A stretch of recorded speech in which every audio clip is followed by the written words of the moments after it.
The family that vacations together stays together. At least, that was the plan. Except now, the dastardly desk clerk is saying he can't confirm your connecting rooms. Wait, what? That's right, ma'am. You have rooms 201 and 709. No, we cannot be 5 floors away from our kids. The doors have double locks. They'll be fine. When you want connecting rooms confirmed before you arrive, it matters where you stay. Welcome to Hilton. I see your connecting rooms are already confirmed.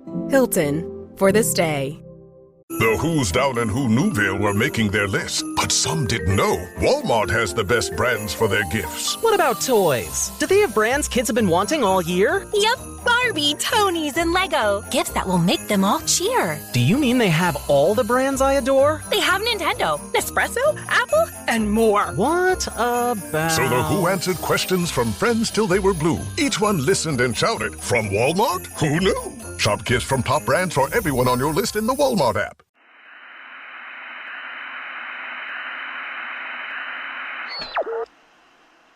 This October, the Wrong Station celebrates a decade of dread. You can read the show notes to discover terrible new ways to celebrate with us. Today's episode, Cut Me Down, is written by Jacob Duarte Spiel and performed by Anthony Botelho.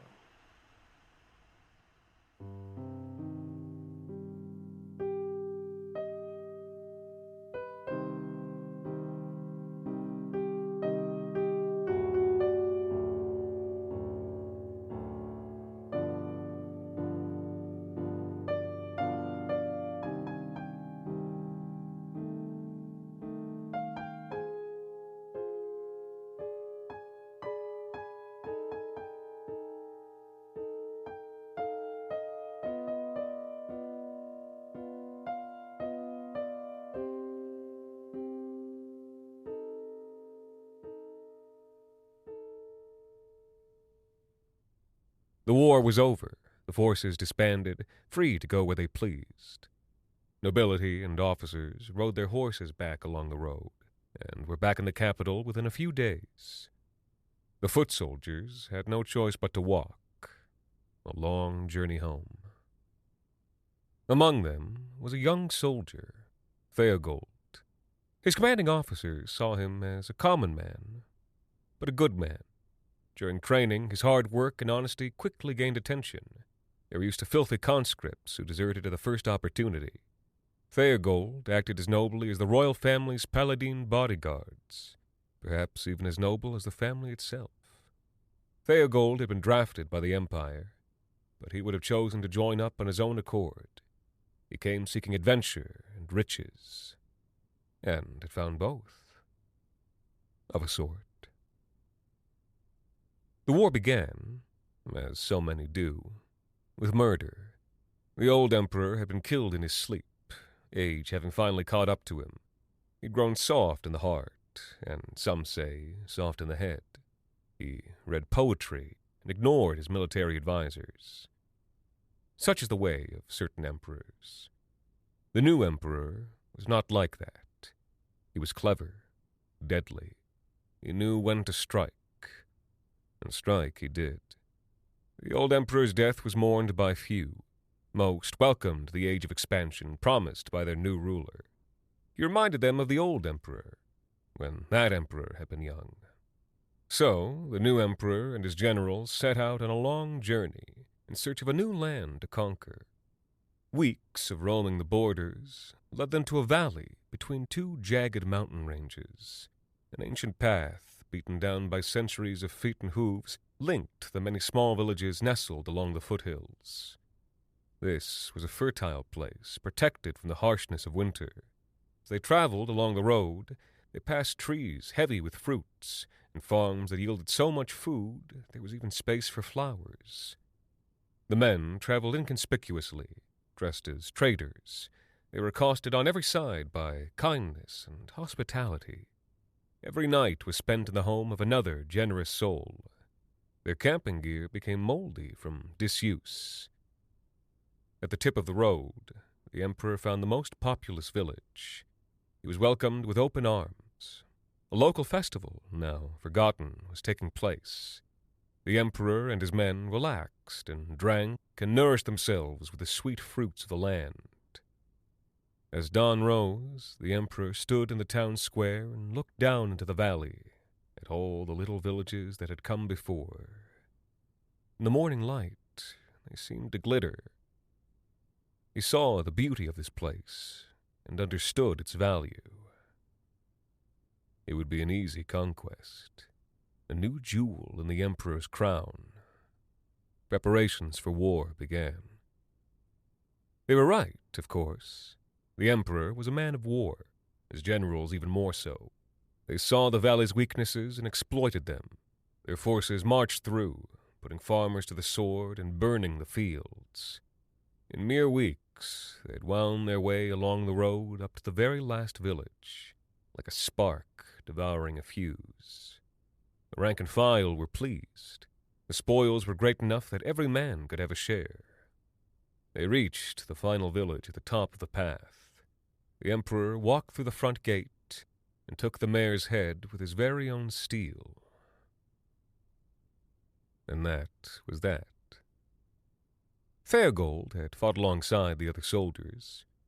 He'd enjoyed the military up to that point, the training, the travel, and the camaraderie. However, war itself was distasteful. The stench of raised fields did not appeal to him. He would have rather been at home in his village. There was a beautiful girl there, Mirabelle. He often thought of her, and she was the reason for wanting to return safely. So, even though he disliked his soldierly duties, he fulfilled them to the best of his abilities. He took prizes to make the work more enjoyable. His pack was heavy with bounty, beautiful objects that would fetch a high price in the markets, an intricately carved dowry chest, a child's mirror inlaid with chips of ivory, a temple sculpture made of jade, an intricately patterned silk robe with only a little blood on it. Even if the robe was ruined, the fine silk would make a perfect engagement gift for Mirabelle.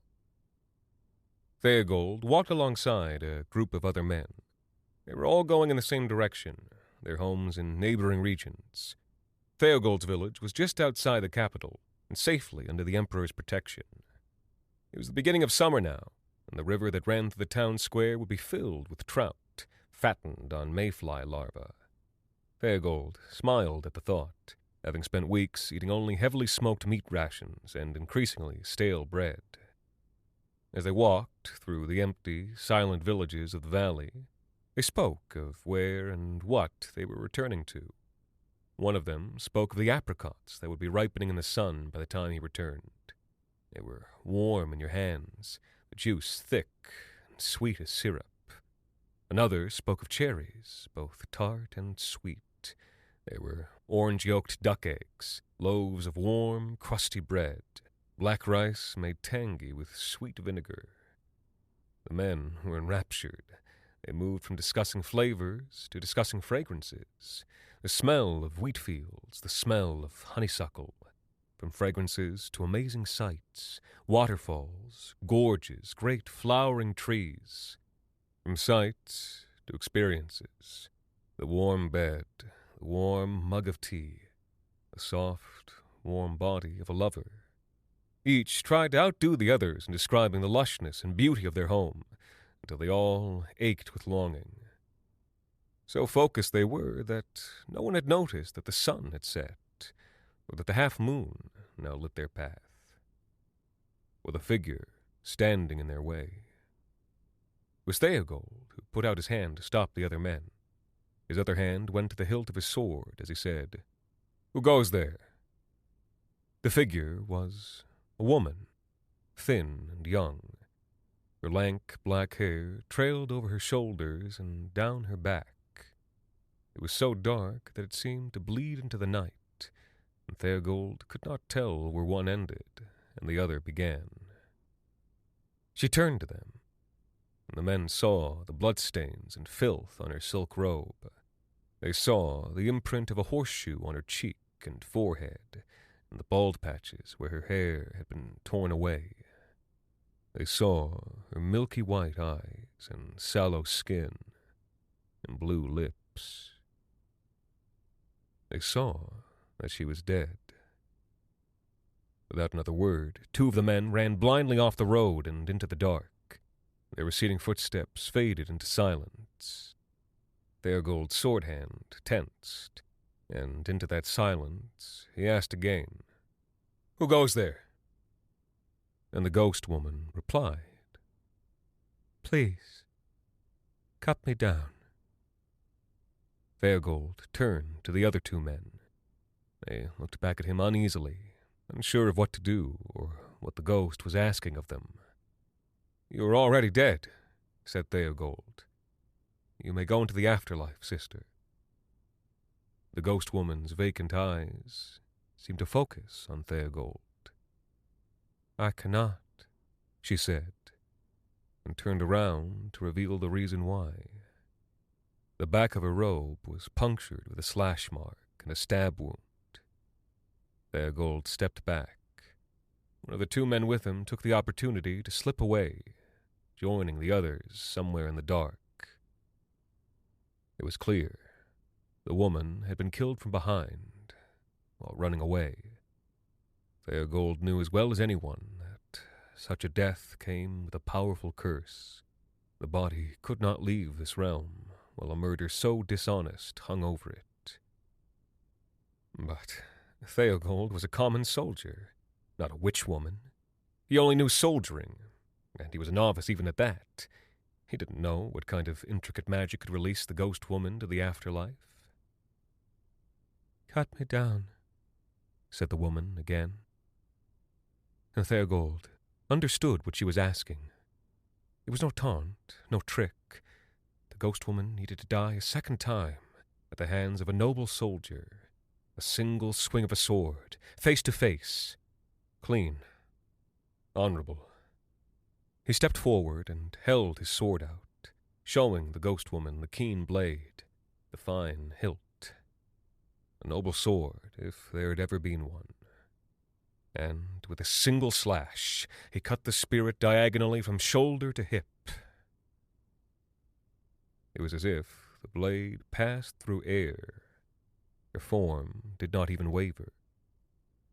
The woman's eyes looked past him, beyond him. "Cut me down," she said to no one. Therigold's final companion looked at him askance, and then walked off the road into the night. Therigold watched him go, equally as disgusted with the men as he was proud of himself for not fleeing. A noble soldier, a truly noble soldier, does not run in the face of death. Therigold raised his sword for a second time. He would break the curse on her soul, for that is what it means to be honorable. The hours passed in sword strokes and sweat. Therigold thought back to his training, remembered how he had been taught to hold his blade, how to face an opponent with respect and dignity. He cut through the air again and again, each passing of the blade leaving no mark. His arms shook from exhaustion. His shoulders were on fire. His head pounded. All the while, the ghost woman stood and looked off into the distance, past him, beyond him. And as the gray pre-dawn crept up along the mountains, he decided to take a break. The light revealed what the night had hidden. Therigold was in the midst of one of the villages the Emperor's army had passed through. It had once been a place where people lived. Now all around him the cottages were charcoal. Bloated corpses lay in the muck, covered in flies and beetles. Crows slept in the nearby trees, waiting for the sun to rise so they could feed. All that remained were a few fields of squash and carrots. They ripened in the soil, unaware of what lay around them. Therigold looked back to the woman. He walked around her, investigating, considering what he could try to help her move on. It was bright enough now that he could see the intricate patterns in the ghost woman's robe. It was familiar. Then, a rush of recognition. He opened his bag. The silk robe he'd taken as bounty. Its pattern was identical. He turned it over in his hands and found where the material had been slashed across the back, where it had been punctured. The dried blood. And suddenly he remembered the fires, the children screaming, the men and women running from their homes. He remembered himself, saw himself through the ghost woman's unseeing eyes. A madman, a demon, swinging a sword, chasing her down the hallway, and then...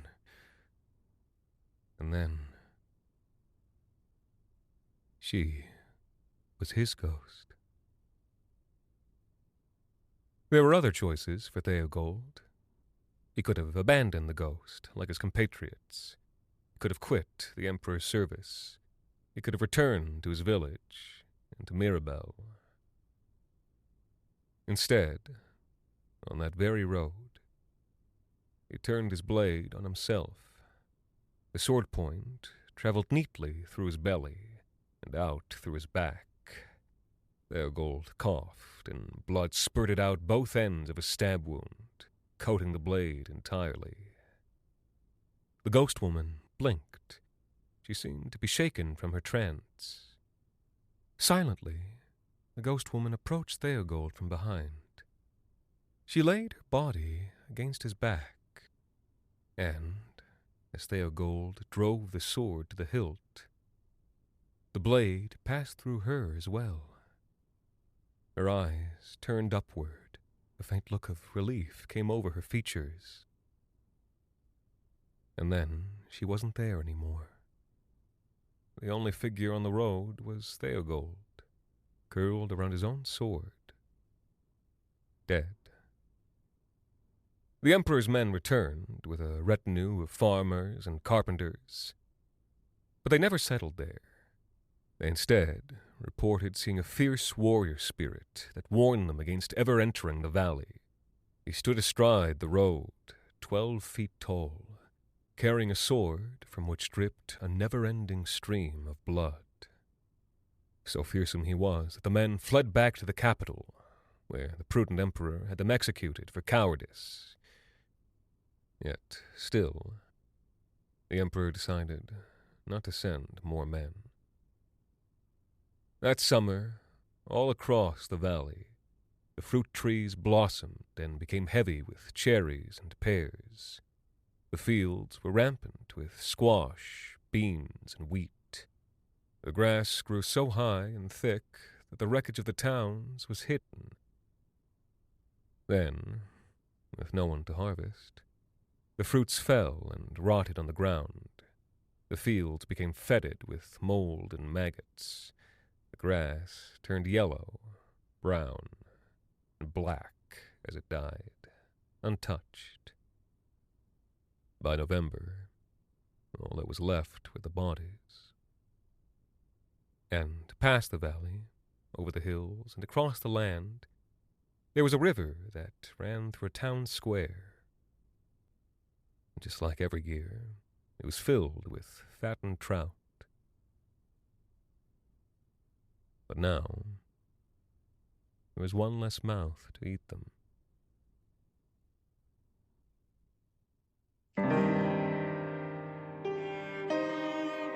The Wrong Station is made possible with the generous support of our listeners on Patreon. Join us today at patreon.com/thewrongstation for bonus episodes, behind-the-scenes content, ad-free listening, and additional goodies celebrating our decade of dread. The Wrong Station is co-produced by Alexander Saxton, Anthony Botelho, and Jacob Duarte Spiel, with music composed and performed by Alon Citrin, and arranged for the viola and performed by Viola Schmidt. You can follow us on social media at The Wrong Station, or email us at thewrongstation@gmail.com. And until next time, thank you for listening.